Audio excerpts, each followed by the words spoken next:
bursts of communication that happen quite frequently and quite often. This is going to be driven by, obviously, texting. This is driven by the technology that they use to communicate, because they're able to communicate in short spurts, right? Words, phrases, sentences, and they expect the same thing. The idea of the meetings that we had growing up, and when we were being socialized into the organization, and we started our jobs in our 20s, and the idea that you'd have that 1 hour meeting with your manager once a week, once a month, whatever it might be, and that's when it occurred, right? We still see that a little bit, but the interaction, the mentoring, the coaching needs to happen more frequently, more often. Less formalized, right? But it's happening more often, so we're keeping people engaged. If we're not doing that and we're saying, okay, we're going to have our meeting on Friday morning at 9 a.m. and that's it, that engagement isn't occurring. So what do we need to do? Well, instead of doing that, we start to break it up over time. I'm not saying add on. I'm not going to sit here and tell you to do more work. I'm not going to say do that and do all of these little pieces. I'm going to say the way you do it, start to deliver it in a different manner, a different way, so we can start to take advantage of some of this. But be aware, there's different people in your organization who want, I still want this. If I work for you, I still want this. I don't want you coming and talking to me and doing coaching and mentoring every single day, every 5 minutes. I'm looking for purposeful meetings. So one of the best things to do is to give this assessment to the people that work with you. Right? See what their preferences are and start using them and leverage them to get more effectiveness. And we look at the last thing I'm going to talk about is I'm going to talk a little bit about money, this idea of compensation, what it means to them. You see a lot of mentality shift, right? A status symbol, a means to an end. Money is today's pay. The idea that we're going to motivate, the idea that we're going to get commitment from millennials because of a salary is not true. It's not that. After lunch, I'm going to talk about the idea of offer letters. One of my jobs at the University of Alabama is I teach sales management. And so I teach primarily seniors or second semester juniors that are getting job offers. And one of their assignments is when they get their job offers, they have to come bring them to me. So I review them, so we talk about them so they understand what they are. Right? So they understand what these commissions mean and these draw systems or whatever it may be, and we have this conversation. And I'm amazed by, number one, the amount of offers that our students get. But when they sit them in front of me, and they say, well, I have an offer for $35,000, $45,000, and $55,000. And they'll sit those three offers in front of me, and I look at it. It is a no-brainer for me which one, right? I'm like, $55,000, baby. Give me that one right there. And I'm like, okay. And they're like, well, no, because I like these people better. This place had a culture, like, ugh, wash that off my hands, right? Don't talk crazy. That's $55,000 right here. And they're like, well, they had this in their organization. They did that. The pay was something that they're going to get and they're going to survive off of, but that was just something for today. That's something they need. There's more to it than that. And that's what's really, truly interesting. So the idea of the more money or the incentives isn't one of the things that motivate. So if we can find out what does, we can have more of an impact. We're going to dive into this a little bit deeper. The goal of this was just for you to get some perspective on what generation you fit into, and then to take this back. Yeah, and it's interesting because we'll start the money piece of it that you'll talk about after lunch on motivation and compensation. Really also plays a role in the topic that I'm going to cover over the next few minutes before lunch, in the idea of recruiting and how to use money as part of a package to recruit this generation. So we start by beginning to take you through the process of managing millennials. And the beginning is always the recruiting process, how to add to my team, add this generation to my team, and how to successfully and effectively recruit this generation to minimize turnover and maximize performance and effectiveness. So, as Adam has mentioned and Jenna mentioned before we started today, we all work at the University of Alabama. We're all involved in the sales program at the UA. The sales program at the University of Alabama is the #1 sales program in the country, primarily because of placement of our students. Now, we consider ourselves fantastic teachers. So we know we give a really good experience in the classroom, we try to. But the program is predicated upon its success in placing students. So the 50 corporate partners that Jenna mentioned when she was opening today, these are the organizations we supply our students to. So we are the connection between corporate and students. people in this room are the ones who facilitate the recruiting of our students. So we're in this foxhole every day with our corporate partners and with our students trying to make these connections, Verizon being one of the companies. But we deal with companies from all over the globe, every industry, local, regional, the Fortune #1 company in the world, down to a mom and pop in Birmingham, Alabama. So we see this in every sense. And there are always these manifestations, these events that happen that change the way you view a process. Just last year, we had a session on campus with 2 companies that changed the way we look at recruiting. Every Tuesday night at the University of Alabama, every Tuesday night, one of our corporate partners comes in and presents their jobs and internships to all the students in our program who are interested. We call it a showcase. In fact, at the college you went to, they call it an information session. Our version is an information session on steroids, but it's still the company presenting what they offer to our students who are interested.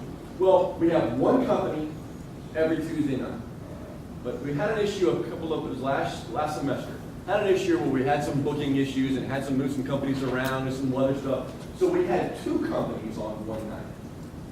2 companies in somewhat similar industries in one night. Now, we positioned them where it was one first and then the second company second. They weren't going on at the same time. The 2 companies were Xerox and Google. Google and Xerox were down the same day to present their jobs and internships. Well, and just to give you a little more color here, the Xerox piece of it, it wasn't even Xerox corporate, it was the Alabama subsidiary of Xerox, a company called Bernie Office Supplies. I don't know why. It's going to Georgia a little bit. A subsidiary of Xerox and Google. Okay? Now, we average, these showcases, we average around 40 kids per showcase for each Tuesday night, because all the kids that are truly interested in the company are encouraged to come. We average about 40. That night, those 2 events, Google and Xerox, one of the 2 events had 88 kids show up for it, and one had 9 show up for it. 88 and 9. I learned more about the millennial generation and recruiting young people that night than I ever have in my career and ever have since. 88 kids came to Bernie Office Supply, and 9 came to Google. Now, the reason why 88 came to Bernie Office Supply and 9 came to Google is very simple. We're going to get more into it in a moment. But Google did not actually physically come to campus. They did not send any recruiters to the University of Alabama. They hosted a Google-sponsored, what do they call it? Hangout. A hangout. So their people at Google Corporate were at Google Corporate, and they had a screen like this one. And if you had interest in Google, then you got to come and listen to them on the screen talk to you about Google. Google did not provide any job descriptions because Google doesn't do that. They just said if you're interested in Google, come. They didn't provide you any information about the transparency of the process, when they were going to interview, what they were looking for, what kind of graduation rates, what graduation time frames. Just come if you want to hear about jobs with Google. Well, Google also comes to our campus virtually once a year. This is it. You won't hear or see from Google except that one time per year. Bernie Office Supply. Bernie brought the president of Bernie, and that wasn't all that effective. We'll get into that a little bit later. But they brought the recruiter. They brought recent hires from last year. They brought University of Alabama graduates. They brought a village of people to their showcase. They provided job descriptions in advance. They provided all the job descriptions on our website, targeting which types of students and graduation rates they were looking for. They had success stories available to our students, and Bernie Office Supply, their head recruiter, Jeremy, is on our campus every month. He doesn't just do his showcase. He's there. He's having coffee with students. He's having lunch with students. He's constantly in contact with students via text, formally, informally. Jeremy is serious about the way he recruits his people. He drew 88. Now, I'll do this for flair, not for all that accuracy. He drew 88 cell copiers. It's not that, but a lot of it's that. And Google drew nigh. The point is, this generation needs to be recruited in a much different way than previous generations. So what I want to talk about until we go to lunch is just a few things that you can take with you as you begin to think about recruiting talent into your company. I will start here though. We always start with what you said. So, when asked the biggest challenge you face, when recruiting millennials, you said, when somebody in this audience said this, ensuring that correct expectations are set about the job, correcting my thought process about what the job really is. Ensuring that correct expectations are set about the job, correcting my thought process about what the job really is. Whoever it was in this room who said that is so much farther ahead than most people in most industries and most companies when it comes to recruiting this generation. They ought to be applauded. Just the fact that they understand and emphasize the term expectations. And we're going to talk a lot about turnover today, and I don't want to generalize too much. But as a rule, millennials leave because they don't get the experience they expect. Could be a good experience, but it's not the experience they expect. Managing expectations and understanding and delivering them in the recruiting process is an absolute must in successfully recruiting this generation. And this person sees that. Now, the challenge is, this comes with obstacles. Because if you're going to transparently deliver expectations, clearly deliver expectations, that takes extra time, it takes extra effort. There's a lot that goes into that. There are opportunities with this generation to recruit them a different way, but those opportunities usually come with obstacles. And that's another sort of a theme throughout the day. Look at these two sheets up on the wall. These are all opportunities that come with this generation. Those over here are all obstacles that come with the opportunities. So there are things we can do in our recruiting process that will give us a competitive advantage over others, but they take a little extra effort. So ask the audience. Expectations would be the first of this answer this question. When you are recruiting for your stores, for your regions, for your organization, what's the most challenging part of recruiting for your teams now? You're recruiting mostly millennials. What's the most challenging part of recruiting the millennial generation? What are you struggling with when you face attempting to bring these folks onto your team? Gauging their interest and abilities. Okay, gauging their interest and abilities, absolutely. And sometimes those interests and abilities are tempting because they're so powerful, but they may not be the right fit for the position. What else? Gauging their interest and abilities. What other challenges we face when we recruit millennials onto our team, into our stores?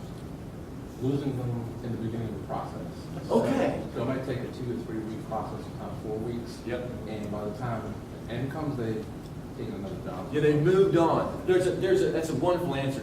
There's a sense of protocol when it comes to hiring that my generation understands and previous generations understand. This generation doesn't follow historical protocols. So they don't understand that it takes 2 to 4 weeks to do these things because it's a big company and things that got to get done, and you'll lose them in the process. So absolutely. So things like their interest and abilities, their expectations, and keeping them engaged in the process. Now, we've talked a lot about what you guys have said. What we want to do throughout the day is show you a little bit about what they've said. So throughout the day, we're going to show you a few videos that have come from the thousands of interviews that Jess has done through her work. So let's start with this particular one on the topic of being recruited.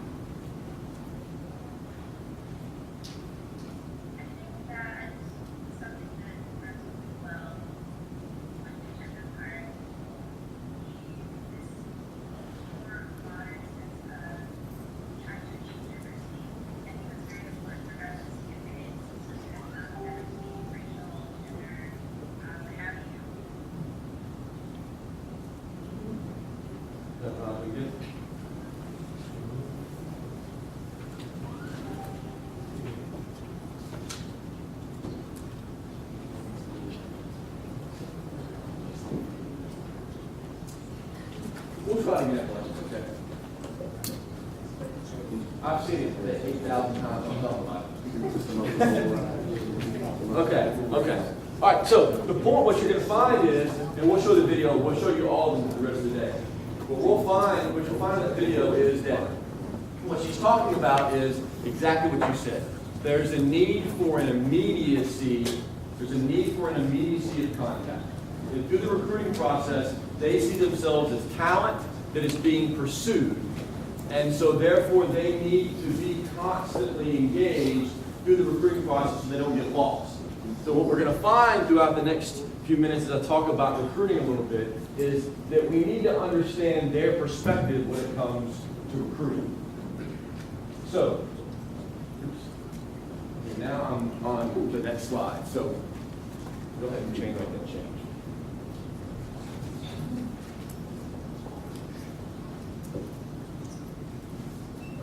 So, what they said in our research is, how important are each of the following to you in terms of recruitment? And they provided this stage. So just like we did survey research for you guys, we did survey research on them as well. And what they're looking at is they were asked, rate on a level, a scale of 1 to 5, how important you see each of these things. Now, what I've done, and what you'll see throughout the day, is we'll highlight the low score and the high score on these answers. So what did they find the least important, and what did they find the most important in the survey results? Okay, so take a look at what their answers are. How important are each of the following to you in terms of recruitment? The lowest score, the least important thing, is the proximity to the highest potential individuals in the organization. Now, I'll go back to the recruiting example I mentioned at the beginning, Xerox. Now, Bertie did a fantastic job of putting people in the room.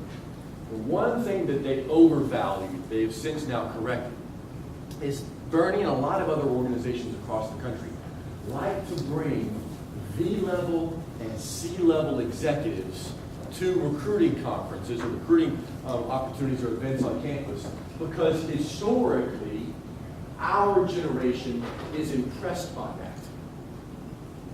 This generation is not at all impressed by your title. The same things that we love about them as far as them not stereotyping, not caring about race, not caring about background, those things that make them so fantastic also make them not impressed by your title. They're impressed by what you can deliver. They're impressed by how you want to talk to them, how you want to engage, but they don't care. It's like Adam Circles over there a minute ago. They don't care if you're down here or you're down here. If you know your stuff, they respect you. If you don't know your stuff, or you know stuff from 30 years ago, they don't respect you. So proximity of a high-ranking person is not a big deal to them. The good news is the gospel for all the recruiters in the room is if you go to an event, you don't have to take a high-level person out of their job that costs a lot of money when a high-level person's out of their job for a day to a recruiting conference because nobody's impressed anyway. They don't need to see the CEO of the firm. We'll talk more about it, but one of the essences of this generation is they do not have the same sense of power distance that mine did or boomers did. They're cool talking to anybody, but they're not impressed just because you're supposed to be somebody. So, number one is they're not impressed by bringing these high-level folks, but watch what they are impressed by. And this goes back to your answer a minute ago again. Watch what they are most impressed about. The number one thing, most important thing in the recruiting process, the single most important thing in the recruiting process to thousands of millennials who have been surveyed, is making good first impressions. Now, here is the interesting part about that answer. They don't mean them. They mean you making a good first impression on them. Y'all hear me? They don't mean that they think they got to make a good first impression. That's important. They mean that you have to make a good first impression on them, or they're outies. Now, if we stop and go home right now, we preach today. Right now, you know. Right now, you know already that they don't care about bringing a high-level person in, but the first thing out of your mouth The brand on the front of your booth, or whatever recruiting context you're in, the first thing they see, the first person they talk to, better be the right one. They better be seeing something tight, and they better be talking to somebody who absolutely makes a good first impression. We're going to find later on, I don't want to give too much away, but later on in the day we're talking about selling to millennials. When they're being sold to, they want immediate expertise to be shown. They don't like rapport being built traditional rapport ways. How was the ball game last week? Whatever. They want to know what you know right out of the gate. Same thing with recruiting. Prove to me right out of the gate that you are an expert, you know what you're doing, or I'll go talk to somebody else. There's 18 companies chasing you.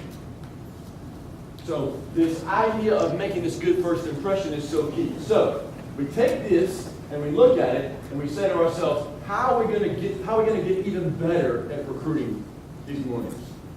Throughout the day, you're going to see us do a purpose statement for each one of these types of activities, recruiting or training or selling to, and then 5 difference makers. 5 things you can do starting tomorrow that might help you get better, even better than you are at recruiting. The important thing to think about when we're recruiting this generation is the purpose of recruiting millennials. What makes recruiting this generation different is that we can improve through diverse capabilities. Now, here's what that means.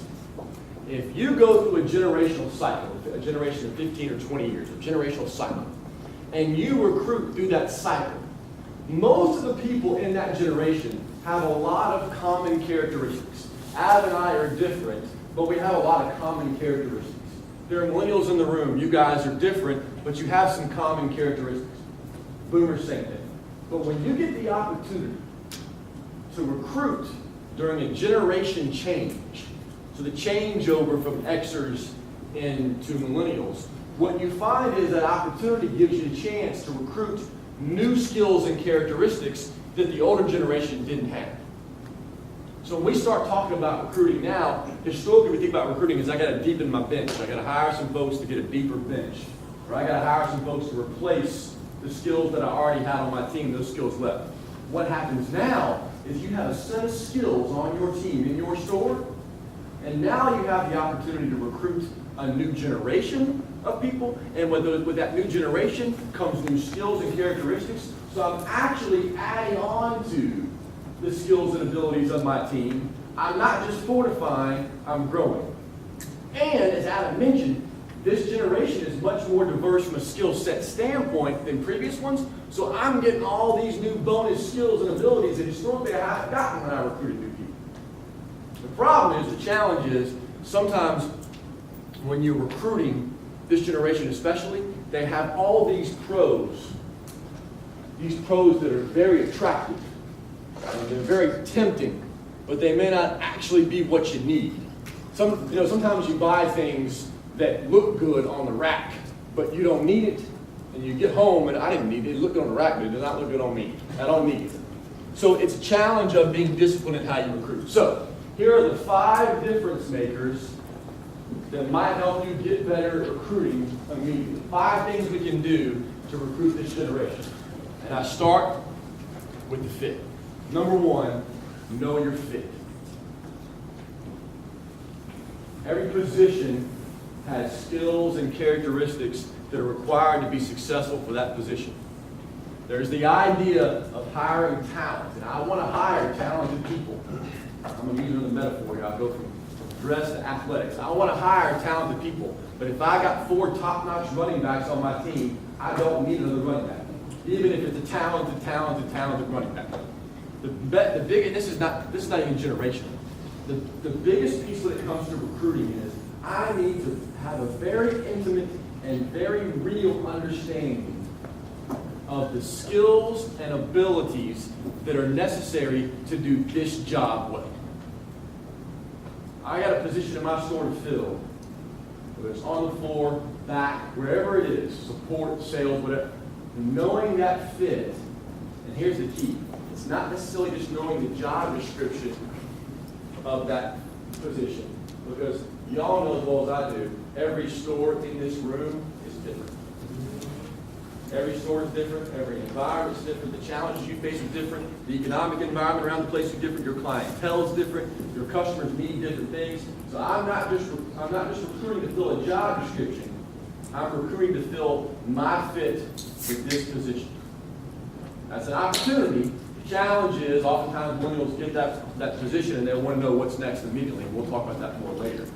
But number one is know your fit. And I'll give you a little sort of a hint on the end of this one. Now that I do a lot of consulting in this particular area, we're working with a company actually based here in Atlanta now on fit, different industries in here. When you're looking for skills and characteristics that are the right skills and characteristics for your position, it is easy to be fooled in an interview process by what the candidate tells you. And you want to be very, very, very focused on, this is the key, I want to be very focused on the experiences that feed the fit. Anybody can tell me I have this skill, I have this characteristic. In a 30-minute interview, you can, or 20 minutes, 50 minutes, or 10 minutes while I'm walking through a store, you can fool me. You can fool me about what characteristics this goes. If that individual tells me I've got a skill or a characteristic, there better be something on that resume that is tangible, an experience that is tangible that feeds that fit. I'll give you a more specific example.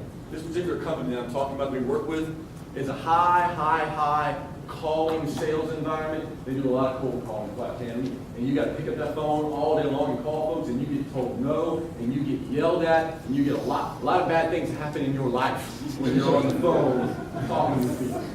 Okay? If you don't have a sense of resiliency, you're never going to make it in this job. And if you ask a 22-year-old if they have resiliency, the answer will be yes. Because they want the job. They're very smart. That's one of the pros, smart. They're smart. They know they say no, they won't get the job. So the answer is yes, I'm resilient. I'm incredibly resilient. Okay, look on that resume. And don't just find things that they failed at and they tried something else and were successful. This is key. You look at a resume and you see, well, they failed at this, and you ask them, what do you example of something you failed at? And they tell you a wonderful, heart-wrenching story about how they failed at something. Tears coming in the eyes, and oh, I failed. And then that failure, here's the key, that failure taught them how to be successful, and they went and did something else, and they were successful at something else. That ain't resiliency. That's just failing and trying something else. If I'm looking for resiliency, I want to know you failed at something, and then you went back and did that thing successful.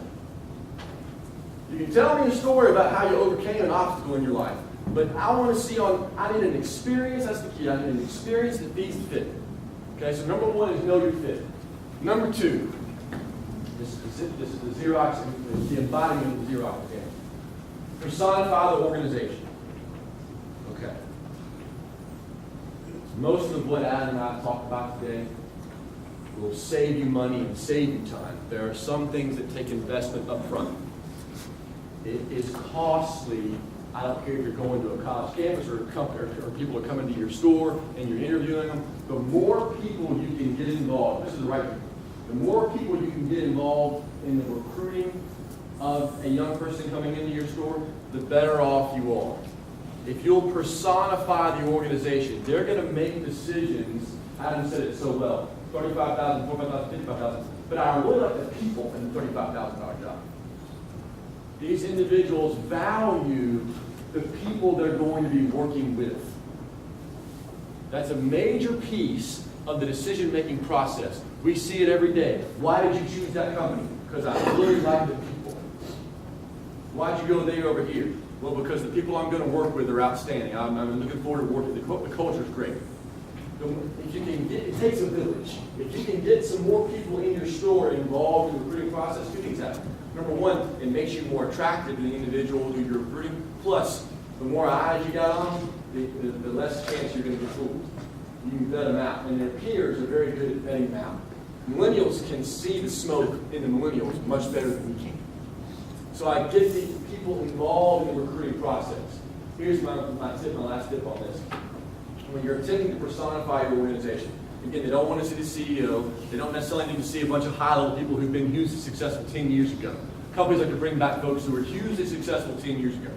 So they, say again, they'd rather see people that are doing the job right now. Who's doing their job right now? Who did this 6 months ago? Who made it through the first 6 months? So when you're personify by showing them their colleagues, their potential colleagues. That's 2. Number 3. You saw that, you've seen it when Josh mentioned at the beginning of the training this morning that y'all spent some time on Covey, right? 7 Habits, the training you went through? Yeah. Okay. Well, if you went through Covey's 7 Habits, you probably heard a lot about what's on the screen right now. You can say it's Covey. You can say Covey stole it from Aristotle. I don't know, it depends on what you're into. But whether it's Covey or Aristotle, or what I grew up as a Catholic kid, or going to church in the Catholic church, and it was the prayer. What was the prayer? Saint Francis. The prayer of Saint Francis. And the prayer of Saint Francis, this is in the prayer of Saint Francis too. So it comes from lots of different places. But the idea of seeking first to understand before you seek to be understood. Like I think it's Covey had 5-ish. Seek first-ish. Seek 5.5. It's one of the 1 through 7. 5. Seek first to understand before you seek to be understood. Another way to put this is, in the recruiting process, is seek first to be influenced before you seek to influence. We have a tendency in sales and in recruiting, and guys, y'all know this. Sales and recruiting and leadership, it's all the same. I'm trying to get somebody to follow me. In sales, I'm trying to get a customer to follow me. In leadership, I'm trying to get my people to follow me. So I sell them, get them to buy in on what I'm doing, and they follow me. Okay? So in sales, we have a tendency to push onto the customer what we know to try to persuade them to take action right out of the gate. We do the same thing in recruiting. Especially because somebody told me in training one time that first impressions are so important. So now I got to really come out of the gate with my first impression strong. Yes, you do. Make your first impression, besides the brand of the person, make your first impression asking them what they're looking for. Ask them about their experience, their target experience, their desired experience. I said it a few minutes ago, I'll say it again. Millennials leave their job hoppers, their turnover. Millennials leave their job because they are not getting the experience they expected. So right out of the gate, if I ask them about the experience they expect and they tell me something that I can't give them, we done. And I heard once a vice president of the sales firm that we trained with had said something really smart to us one time. That sometimes the only thing better than a yes in sales is a fast no. Sometimes in recruiting, the only thing better than getting somebody on is finding out real fast that I don't want them. And if I start out of the gate by telling them about how awesome Verizon is, and how awesome my store is, and my culture, and my team, and they're like, yeah, okay, all right. And then I spend a lot of time doing that. This person may not be the right fit. If I ask them right out of the gate, tell me what you're looking for. What do you want out of this position? What kind of role do you want to be in? What are your expectations? And they list off a bunch of stuff that I can't give them. They might be caring. They might be adaptable. They might be able to multitask. Technology, the ability to research, they're not afraid to challenge the status quo. All these wonderful things, they might possess all of them.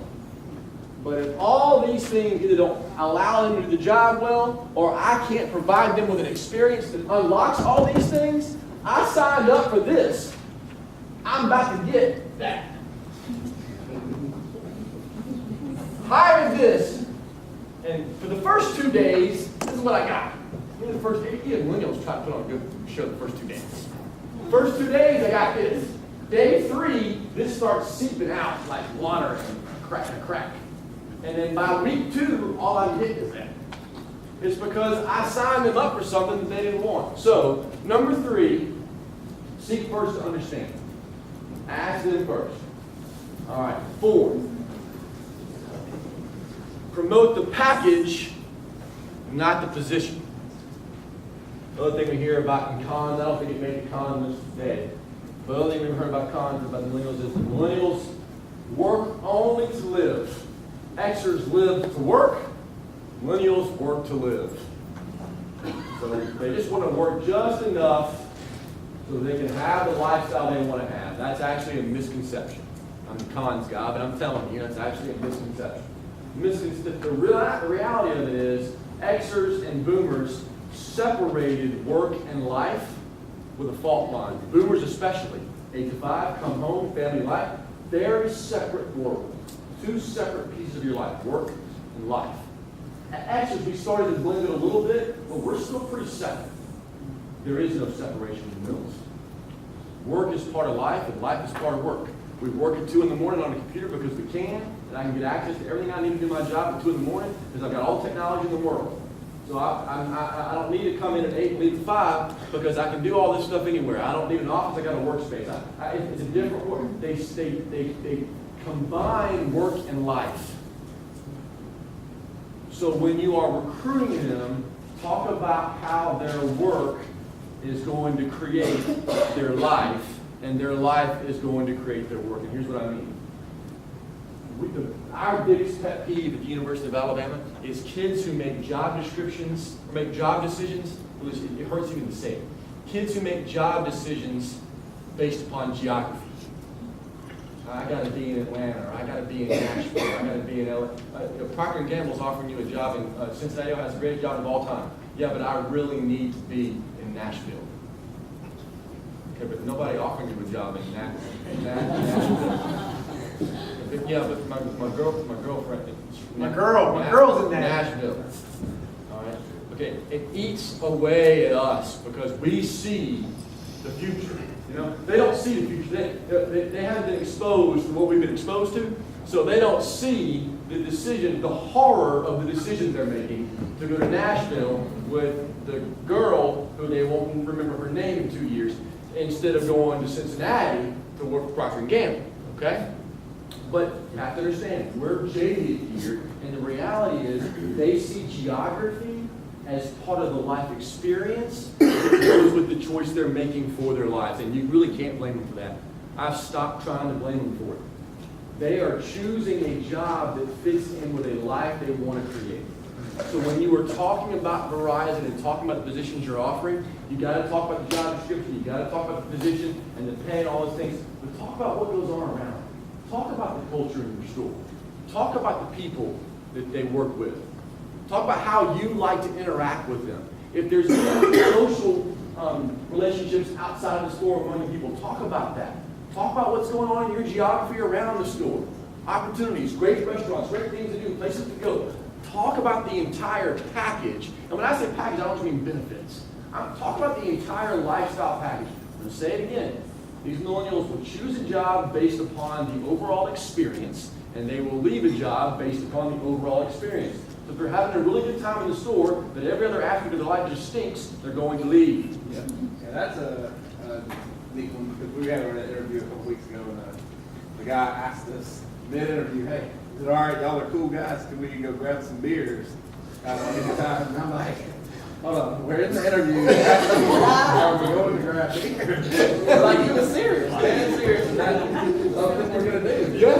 They want to know how the interaction is going to be in the store, right?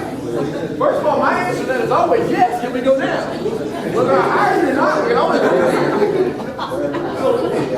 So, talk to me about the package will help you recruit. Last one before I go to lunch. This actually goes with the beers one. When I'm recruiting individuals, recruiting this millennial generation, this goes back to the original answer. Man, I got to communicate formally and informally. All companies, especially big companies like Verizon, have protocols and procedures for how you have to communicate with people during the recruiting process.